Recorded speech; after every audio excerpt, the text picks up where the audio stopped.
So I'm assuming this is your first trip to Telluride. Yeah, first time here. What's your reaction? It's been one of my favorite experiences at a film festival.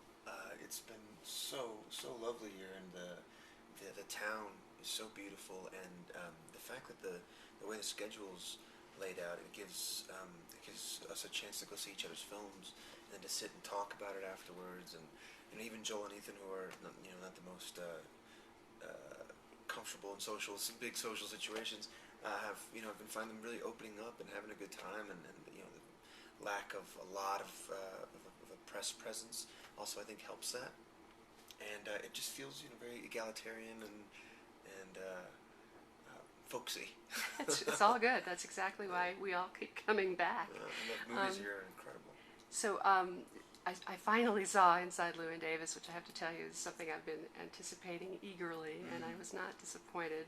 And you are carrying such a burden, and you're an experienced actor. You've been working a long time, but mostly in supporting roles. And this is a very demanding, because the emotion of the movie is in those songs. Could you explain a little bit about how you worked with them on those songs? Well, yeah, it was definitely a big challenge. The music, like you said, the songs, figuring out what songs to choose, and how he expresses himself through these songs, and definitely that is your window into his soul, the biggest window into his soul. He's definitely disconnected from people, and that's the one time that you really get to see what's going on inside when he plays his music. But apart from those songs, the challenge of expressing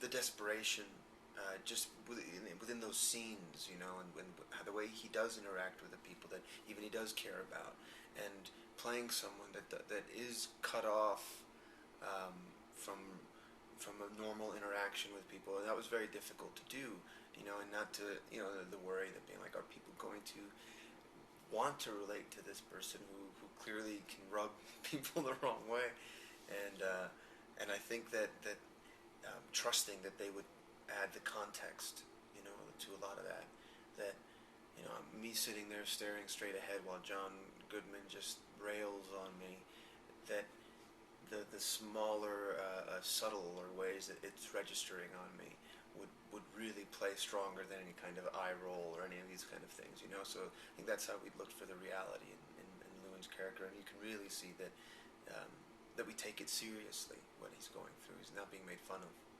No, I think he's a tortured artist, and he's very pure. And this movie celebrates that in a very touching way. Oh, and he's an asshole too.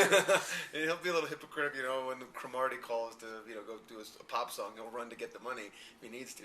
But it's that balance, that, and then you feel like I know so many people like that. It's in a way every artist's story at some point. I think so. Yeah. And I think artists will relate to it of any stripe. It's very universal in that sense. Now, so did you start out as a musician? Well, not necessarily. I kind of did it all together. It wasn't so separated as like career tracks. It was, as soon as I was like 9, 10 years old, there was guitars around the house and movie cameras, little video cameras. So it all happened in conjunction. I started making movies with my friends, and then playing with my dad's guitar a little bit, and that just continued into high school. We made bigger movies, and I was in bands, and then at a certain point after college, when I did have a lot of bands, but I was also doing theater, I left to Juilliard to go study acting, and that's when I kind of had to really focus in on that particular craft and getting better at it. But always, again, playing, recording music on my own. So they've always been really connected, not two different things for me. Interesting.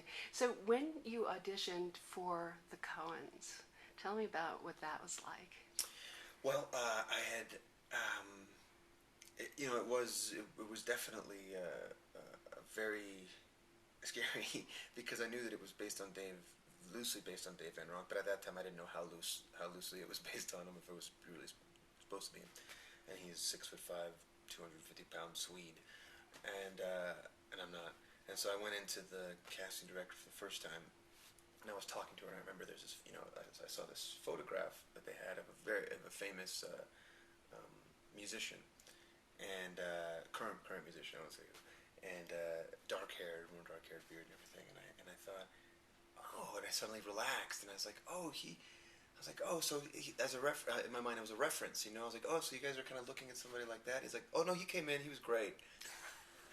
Just the blood drained out of my face, and I just did the best that I could, and then and luckily I got a call back that they were interested in seeing me, so I came in, and I learned 3 of the songs.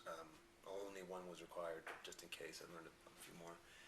And they love actors. So, and this is something that I'd heard from a lot of friends that have auditioned for them, that they just laugh and are just so excited and just want you to do so good, and they're just cracking up the whole time while you do your audition, and usually you don't get it afterwards. But they're just so generous, even with maybe if they don't think that you're great, they're still interested in what you're doing.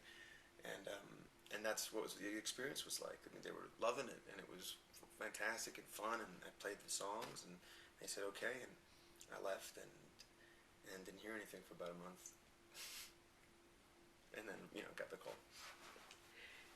So, working with the cat must have been a bit of a challenge. Mm-hmm. Do you like cats? The cats. There are multiple cats. Yeah. Well, the thing is, I actually did when I was young. I thought I could speak to cats, so I would go out in the backyard and meow a lot and tell my parents that they were listening to me, because they would come. A lot of them would come.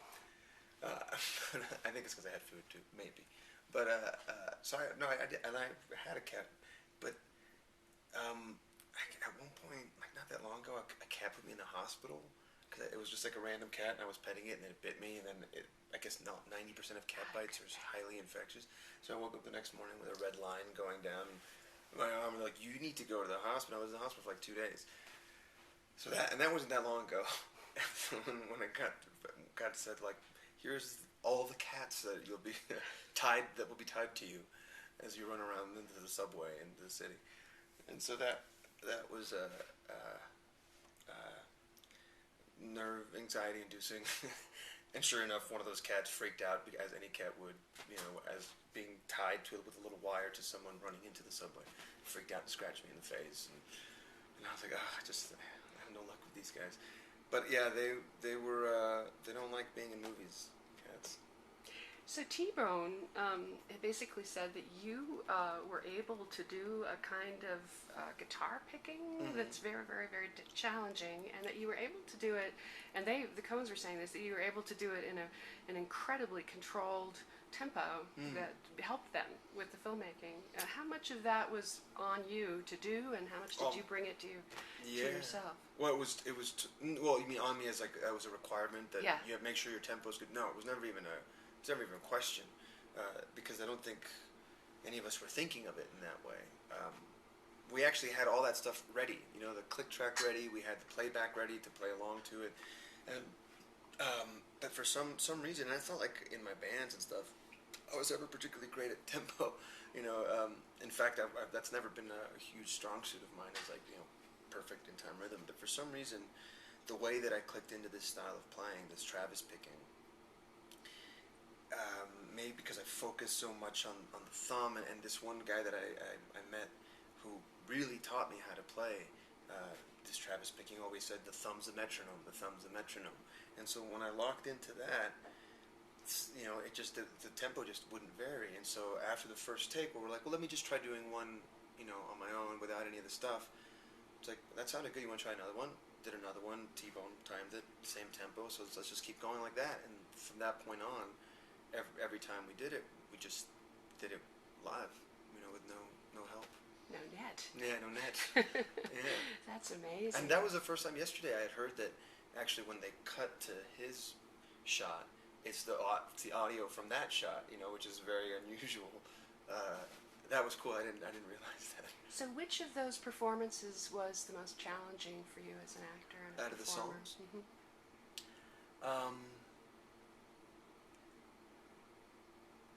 I'd say the two would probably have to be hang me at the opening, just because it was hard to not, you know, not let that permeate in your head that this is the first, you're starting with a song, and people are, there to watch to see what, what it's all about, and to immediately start with a full-length song. Yeah, that was difficult to, psychologically to jump over. And then Queen Jane for sure was a very difficult one, because it's not a style. Even though the Travis picking was new, the kind of bluesier aspects of it was something that I was more familiar with. But doing this medieval folk song, English style folk song, that was very difficult. And it's a song by actually a melody written by David Sproul. Sproul's his name, right? Do you guys know? Yeah. I think that's David. David Sproul, yeah. But anyway, yeah, that one was a very challenging one to wrap my mind around, and everything that's happening emotionally, and a moment of actually really trying to connect with somebody. Yeah, that one was a real challenge to figure out how, And then there's the scene with the father, which Yeah. is just such a moment. Both of you. Yeah, the shoals of herring. Again, another one that was in that more traditional English style. And what was your relationship to folk music yourself? Is that something you were strong with, or were you playing other kinds of music? I was always doing a little bit of picking, and I grew up listening to Dylan and Cat Stevens, and I guess more on the post Dylan era of folk music. So I've always heard, I was familiar with Pete Seeger and Peter Paul and Mary and all that, but never as invested in it as now, and really figuring out where they got their inspiration from, because it was a revival in the 60s. How many takes do the Coens tend to do? I'd say probably about, on average, I'd say four to five. That's not that many. No, so they move fast. Good. And again, with T-Bone and the Coens picking the songs, what were you looking for? What was how did you make those choices? I mean, that's the thing. They don't really. We never really talked in very big picture terms or thematic terms. It was just always seemingly just out of what's most interesting or what strikes you. I brought Green Rocky Road. I had heard that when I was like, it's such a staple of Van Ronk's repertoire. Maybe there's a place, maybe in the car we can put this song in there. And we're like, great, yeah, let's do that. And then it takes on greater meaning. With Queen Jane, for instance, when they brought that song up, they didn't say it's because it's the worst song you could choose to do at this moment. They just thought this is an interesting song, and that kind of, I didn't understand it at the time, and it's not until after I saw the movie that you realize the resonance of even the lyrics about a child and the baby and all these things. But it seems like they work a little bit more from impulse and intuition, or if they do, or if it is very methodically thought out, they don't let on that it is. Well, thank you Yeah. very much. It's been a pleasure. Thanks, Aaron. Thanks a lot.